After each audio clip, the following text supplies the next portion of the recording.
ఓం నమో వెంకటేశాయ.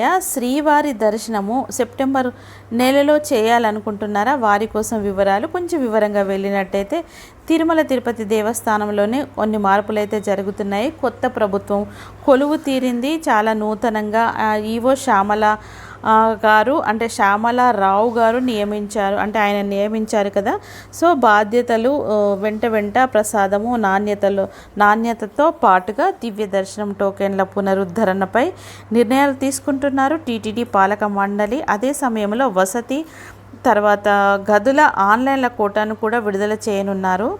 ఇక దర్శనం అనేది మనం సెప్టెంబర్ నెలలో చేసుకునే వారి కోసము ఇక ఆన్లైన్ కోటా నుంచి మనకు టికెట్లను విడుదల చేయనున్నారు. వీటిని 10 గంటలకు టీటీడీ ఆన్లైన్లో విడుదల చేయనుంది.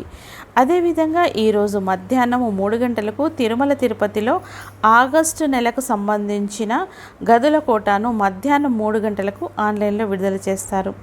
ఇక ప్రతి నెల విడుదల చేసిన విధంగానే ఈ నెల 27న తిరుపతి శ్రీవారి సేవ కోటా ఉదయం 11 గంటలకు, నవనీత సేవ మధ్యాహ్నం 12 గంటలకు, పరకామిని సేవ మధ్యాహ్నం 1 గంటకు ఆన్లైన్లో విడుదల చేయనున్నారు. ఇక భక్తుల విషయానికి వస్తే భక్తులు అంటే రద్దీ కొనసాగుతూనే ఉంది. మంగళవారం కూడా భక్తులు అధిక సంఖ్యలో తిరుమలను చేరుకొని దర్శనానికి హాజరవుతున్నారు. జూన్ నెలలో తిరుమలలో ఒక్కసారిగా భక్తుల రద్దీ పెరిగింది. జూన్ నెలలో పాఠశాలలు తెరుస్తుండటంతో భక్తుల రద్దీ అంతగా ఉండదు. కానీ ఈ ఏడాది జూన్లో మాత్రం గత 20 రోజుల నుంచి భక్తుల రద్దీ కొనసాగుతూనే ఉంది. స్వామివారి దర్శనానికి గంటల తరబడి వేచి ఉండాల్సిన పరిస్థితి ఏర్పడుతుంది. వసతి గృహాలు దొరకడం కూడా కష్టంగా మారాయి. 300 రూపాయల ప్రత్యేక దర్శనం టికెట్లు కొనుగోలు చేసిన వారికి శ్రీవారి దర్శనం 3 నుంచి 4 గంటల పైనే సమయం పడుతుందని తిరుమల తిరుపతి దేవస్థానం అధికారులు తెలిపారు. అయితే ఈరోజు తిరుమలలో వైకుంఠం క్యూ కాంప్లెక్స్లో 31 కంపార్ట్మెంట్లో భక్తులు శ్రీవారి దర్శనం కోసం వేచి ఉన్నారు. సర్వదర్శనం క్యూ లైన్లో ఉదయం 7 గంటలకు టోకెన్లు లేకుండా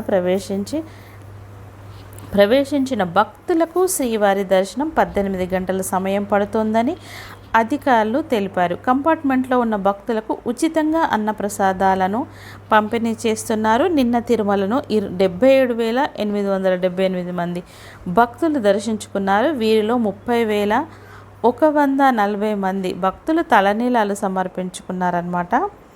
ఇక నిన్న హుండీ ఆదాయం వచ్చేసి 4,46,00,000.